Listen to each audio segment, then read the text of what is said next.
Assalamualaikum waalaikumsalam warahmatullah. Ustaz, bagaimana sikap makmum mengenai kunut subuh jika imam melakukannya? Karena ustaz-ustaz lain yang bermanhaj salaf, mereka menganjurkan agar makmum tetap mengangkat tangan dengan berdalil lewat perkataan Imam Ahmad mengenai sikap makmum. Kunut subuh,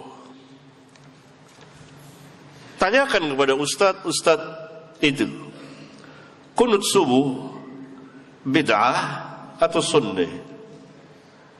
Itu pertama. Kalau sunnah menurut mereka ahli kunut. Itu. Kita harus tahu dulu. Menurut antum, kunut subuh itu sunnah atau bid'ah? Kalau jawabannya sunnah, halas. Berbeda antara kita dengan mereka. Kita mengatakan kunut subuh itu bid'ah. Jika mereka mengatakan tidak ada ulama yang membid'ahkan, apa jawaban kita? Apa jawabannya? Enggak, apa jawabannya? Jawaban pertama, ketuanya ulama telah membid'ahkannya. Siapa? Sahabat. Ya bunayya, hai anakku, itu muhdas. Hai anakku, itu bid'ah. Kalau Syafi'i, Malik, Ahmad, Abu Hanifah dan lain-lain ulama tidak membid'ahkannya, misalnya, maka ada sahabat yang membid'ahkannya. Cukup bagi kita sahabat. Tentu lebih mulia sahabat dari mulia sahabat, langsung mengatakan bid'ah.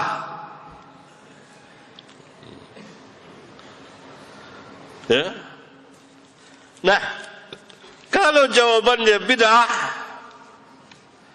atau jawabannya tidak sunnah, tegaskan apa yang Ustadz maksudkan dengan tidak sunnah. Jawabannya itu datang ke salaf mari itu Ustadz. Karena mereka dibina atas dasar taklid, maka dia cari jalan ke sana, nengok sana, nengok sini, nengok sana. Maksudnya cari ilmu. Kan suka begitu, jangan bilang bid'ah, tidak sunnah saja. Tanya, apa yang dimaksud dengan tidak sunnah? Dan yang menjadi lawan tidak sunnah itu apa?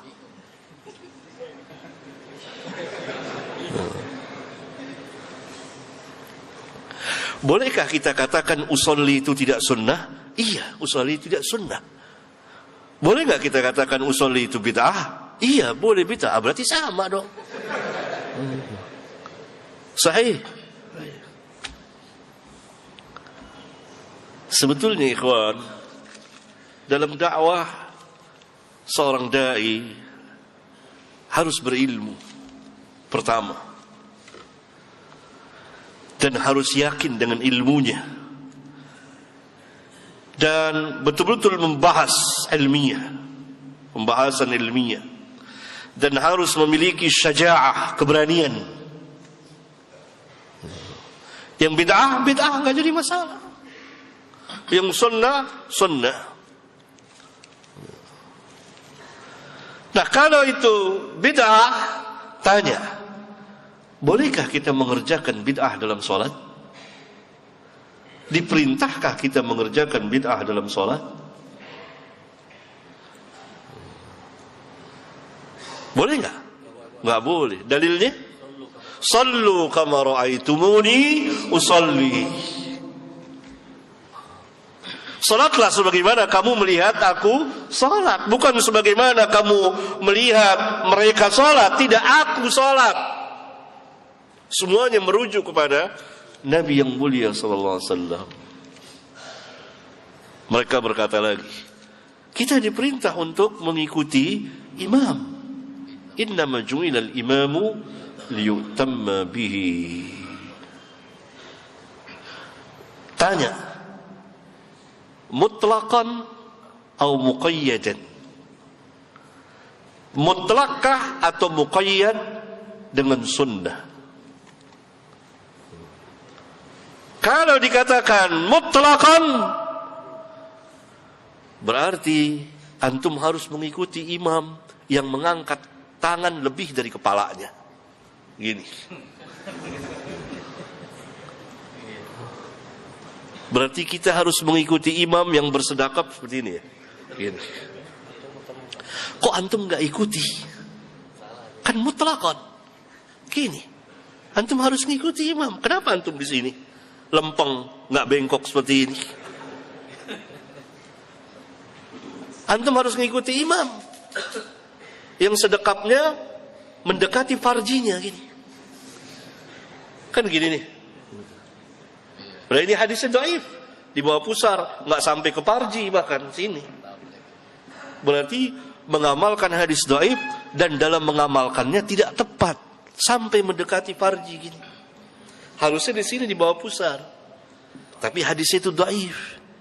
Kenapa antum nggak ngikuti? Bahkan antum di sini kelebihan juga.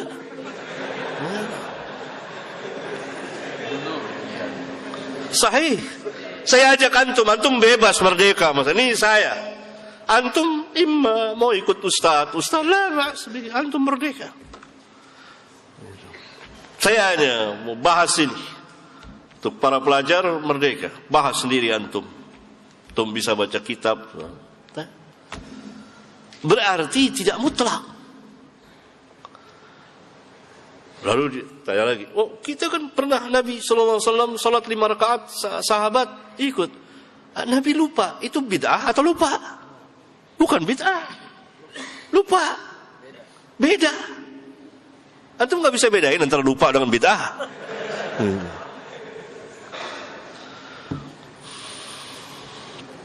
Paham ya? Itu sekilas. Ada banyak lagi. Ya. Oleh karena itu, kita tidak diperintah mengikuti imam yang mengerjakan bid'ah. Kalau kita meyakini bahwa kunut subuh itu tidak sunnah, yakni bid'ah, maka tidak boleh kita ikuti. Dan kita tidak mengerjakan.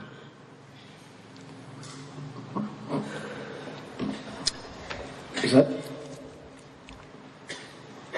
bagaimana dengan dalih bahwasannya untuk menghindari mudarat yang lebih besar? Karena di sebagian daerah atau di kampung-kampung, terkadang masyarakat masih banyak yang belum mengetahui tentang sunnah ataupun bid'ah.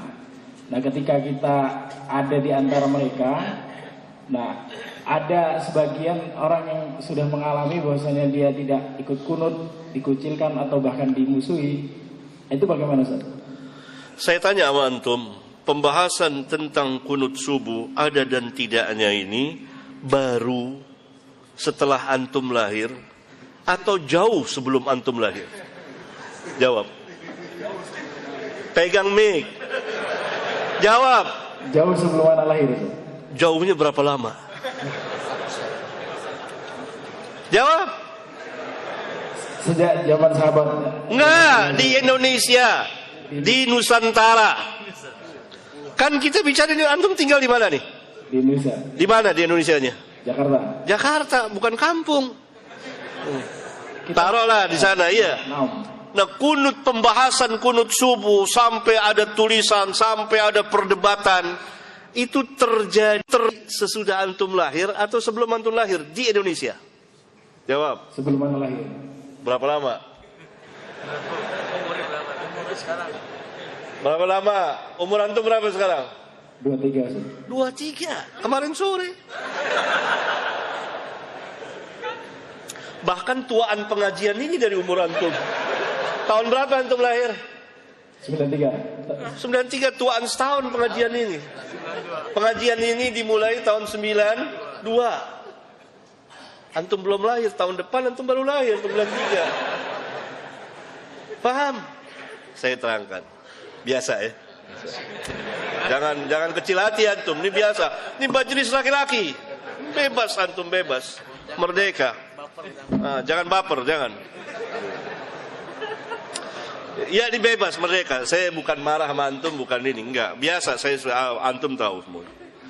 Ya ini pembahasan kunut subuh di negeri kita ini sudah 1 abad kira-kira. Dan itu dari awal tahun 19-an. Bahkan bapak saya aja belum lahir kali itu.